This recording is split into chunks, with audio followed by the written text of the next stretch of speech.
Hello everyone, welcome to the weekly reading. I'm back. Sorry I missed last week. I've just been incredibly busy with private client readings, trying to catch up on bookings, and my shop has reopened. Just a quick announcement about that. If you're looking for a personal reading, you can go to the link below. The link to my shop is www.etsy.com/shop/Starlight Oracle, link below. It's currently around 6 to 13 business days if you would like a personal reading. What I'm doing this week is, as usual, I'll talk about the astrology, what's going on, but I want you to pick from the piles below. So I don't have crystals this week. I'm just going to do pile 1, pile 2, pile 3, or pile 4. So see what you're drawn to, okay? And I'll just hold the camera there for a minute, and then I'll have a look. You can close your eyes and open them. But as I was picking the cards, I was definitely, going with the numbers. So I think if the number resonates for you, 1, 2, 3, or 4, whichever number resonates with you would be a good way to pick. Anyway, so I'll just put this down while I talk about the astrology. So this week, the sun moves into Taurus. So we've finished with Aries season, now into Taurus season. So happy birthday to my fellow Taurians. I'm also a Taurus. It's an interesting Taurus season this time around because we do have Uranus in Taurus, which is a very rare transit. And the sun this week will conjunct with Uranus between Monday and Wednesday. That will happen. So normally, Taurus energy is very stabilized and very, generally a peaceful sign, an easygoing sign for the most part, a sign that likes stability and harmony. It is ruled by Venus, so it does like all Venusian things, and Taurians are generally more lovers, not fighters, because they are ruled by Venus. Though if you push a Taurus to their extreme, they will definitely fight you. Imagine a bull. When I say fight you, it may not be physical. It may be, standing up for themselves, because they don't like to be pushed around, and they don't like to be, treated like a doormat or treated like they can be pushed around. So they are stubborn, and that is a trait that they're known for. But my point is, this week, with the sun in Taurus coming up to Uranus in Taurus and making that conjunction, we could find, if there are people born, if you know people around you born early Taurus, Taurians may be acting a little bit more unpredictable than usual, or a little bit more highly strung, let's say, as well.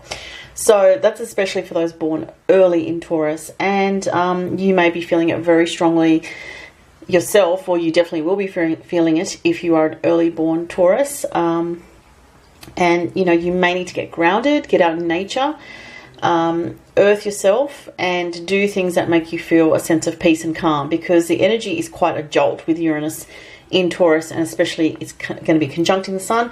So you may see things this week, some unpredictable things related to all Taurian themes. So it could be some unusual things happening in the food industry, some strange things happening in the agriculture industry to do with land rights.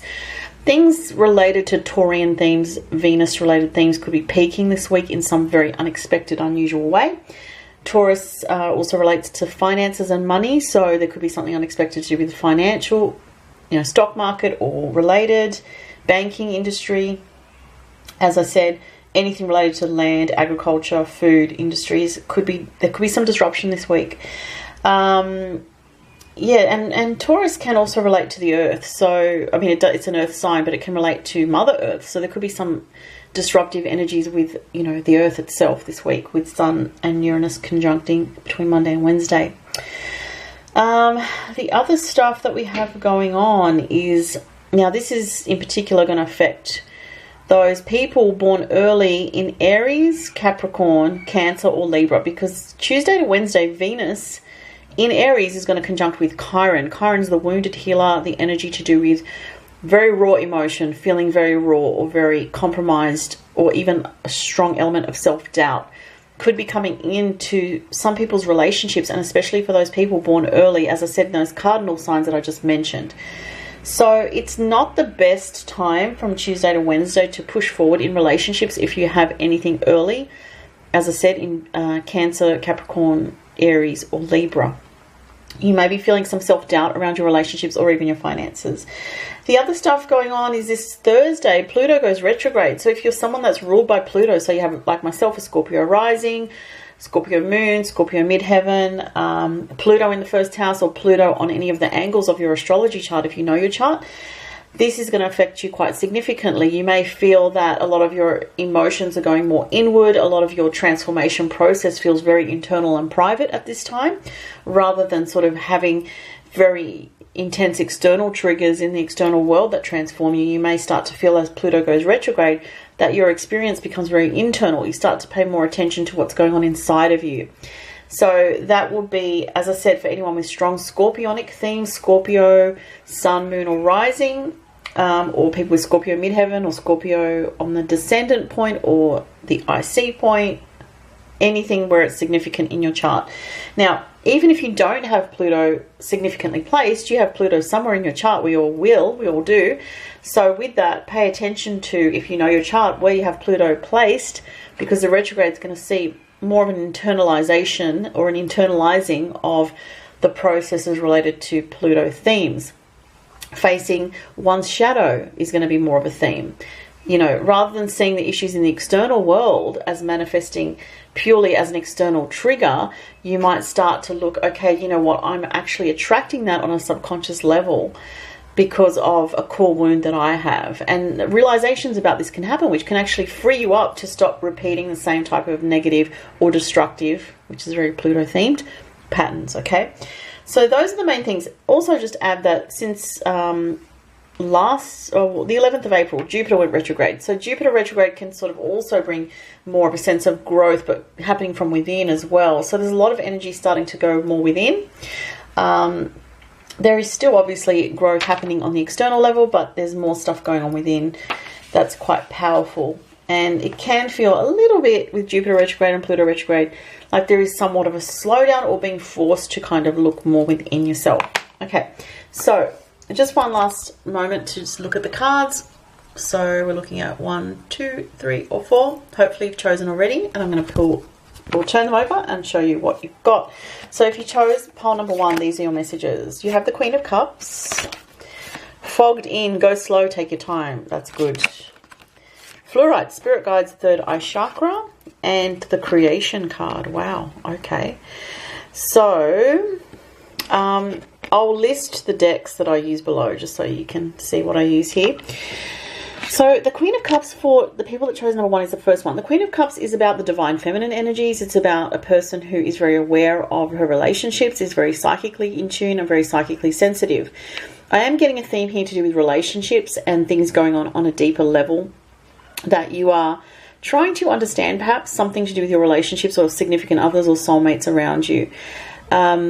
You also may be helping people in some way through the soulmate connections or other people in your life that are significant to you through your compassion and your wisdom.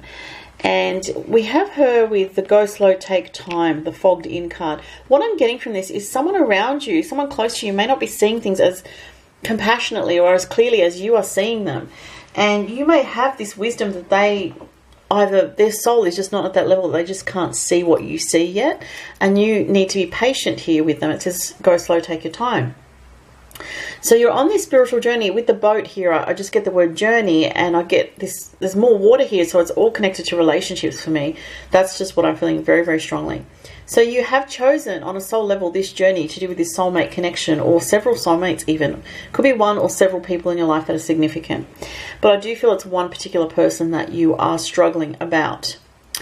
Now, with the go slow card, it's saying it's going to take time for this person to understand what you understand. It's going to take time for them to, you know, evolve to the level that you're at. And you can't force this. You can't rush someone's evolution. So there is going to be a need for you to have a lot of patience. Okay, with the process that you're in there. And I got the word unfoldment or unfolding is coming through. So this is unfolding, but it's in divine timing. It's not in, you know, the ego wants things to happen fast. You are generally pretty patient and very compassionate, I feel, for this card, but it's saying you need to understand there is divine timing at play. There is other factors going on that you can't see. Hence we have the card Spirit Guides, third eye chakra, which talks about connecting to this person on a spiritual level and communicating with them on a higher frequency, because it seems to be that they are not understanding something that you're trying to share with them, that you're trying to explain to them, or that you want them to understand. This is about going to the higher levels, communicating on the higher levels, accessing this person's higher self from your higher self and communicating with them. And this would be coming from frustration of not being able to get through. You know, we have that fogged in message here, which says I don't know if you can see the top of the card, you should be able to, that this person is not seeing things clearly. They are fogged in. They're in an illusion of their ego, okay? So this card is saying, you know, skip over the person's ego, go directly to the higher self, which is kind of a cool message. I really like that.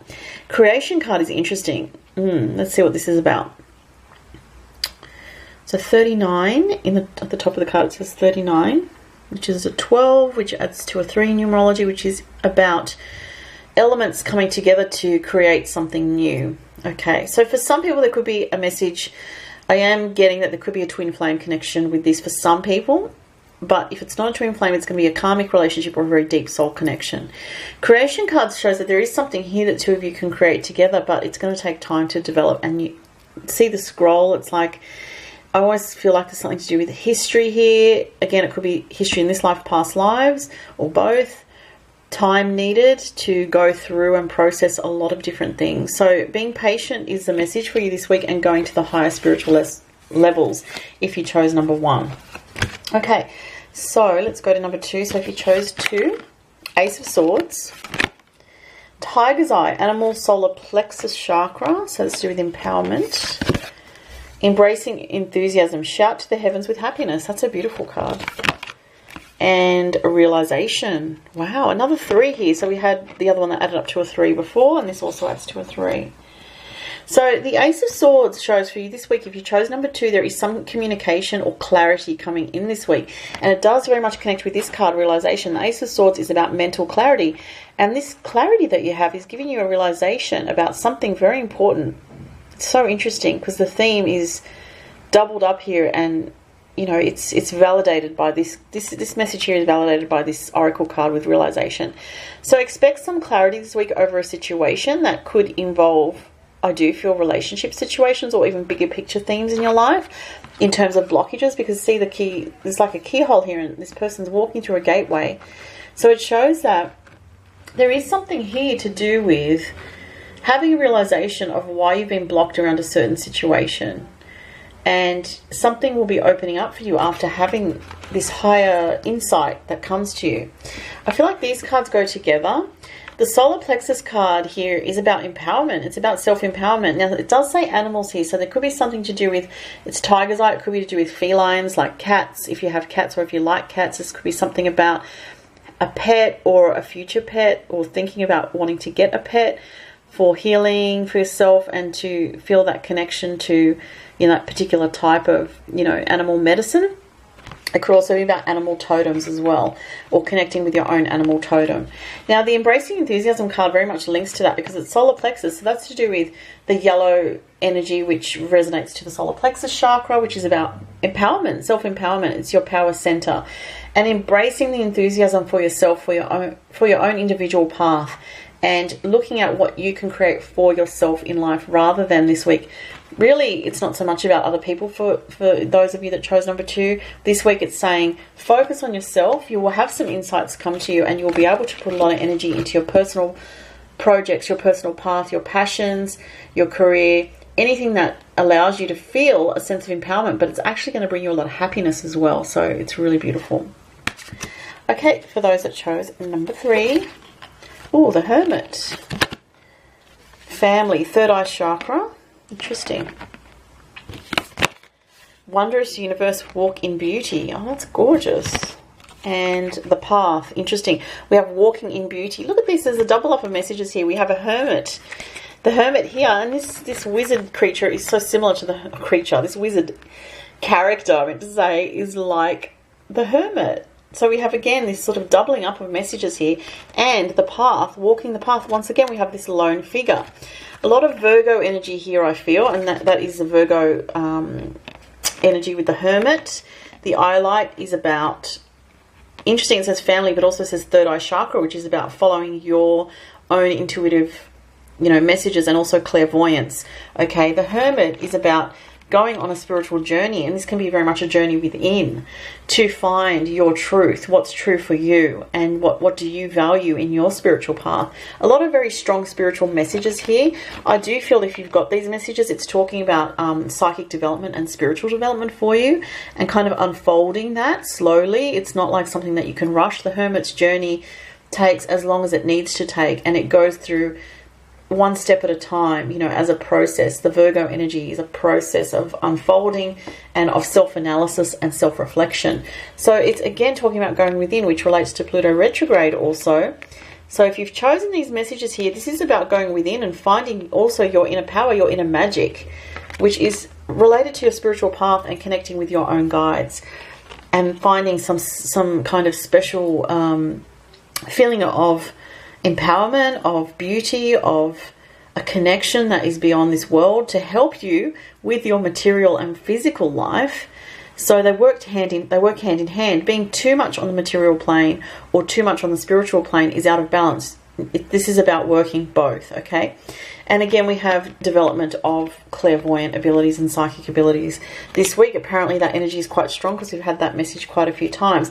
But if you feel like you're a bit on your own this week, if you chose number 3, that's not a bad thing. It's showing that you need that downtime or time away from socializing as well, pulling your energy back in towards yourself. If you feel drained by other people this week, it's because you need to go within and process a lot of things so that you can come out feeling stronger and sort of, you know, a bit more self-nurtured on the spiritual levels. Okay, the last one, number 4. Oh, the Judgment card. Uncovering treasure. Well, I like that. Turquoise, throat and heart chakra, balance, and sovereignty. Wow, these are amazing messages if you chose number 4. They're all beautiful messages this week, but these are in particular stand out. Okay, Judgment card this week talks about an awakening that you're going through. For some people, this could be to do with a relationship, a soulmate connection. It's a second chance, which shows that there is a new opportunity for you to awaken something within yourself that could definitely come through a soulmate connection or through going to a new level spiritually yourself. And through that process, you're going to uncover some amazing treasure. It says, beneath the surface lies great bounty. So what this says is that through the process of awakening, you may have had some fears about this experience because of the Judgment card, but it's actually saying there's nothing but amazing treasure for you to find once you move through the shadowy aspects and the darker aspects. You will actually find amazing jewels, so to speak, on a spiritual level, okay? Some people, this is about abundance as well coming in. Turquoise is about speaking your truth this week if you chose the number 4. And it's about balancing the masculine and feminine within. Not being too dominant, dogmatic, or preachy, and not being too passive or too, permissive. So balancing your inner masculine, inner feminine will empower you this week. This is a gorgeous card, very much a Taurian energy I feel with this. Sovereignty is about self-protection and knowing what your personal values and your personal boundaries are and being rock solid in that. And while you're still open to other people, you would not let anyone this week push you around or make you feel like your boundaries are being breached. So that's a very strong message for you this week. And it's like a high priestess energy here, which I really love. Gorgeous messages. Thank you so much, everyone. Have a fantastic week. And as I said, if you'd like a personal reading, the link is below. Bye for now.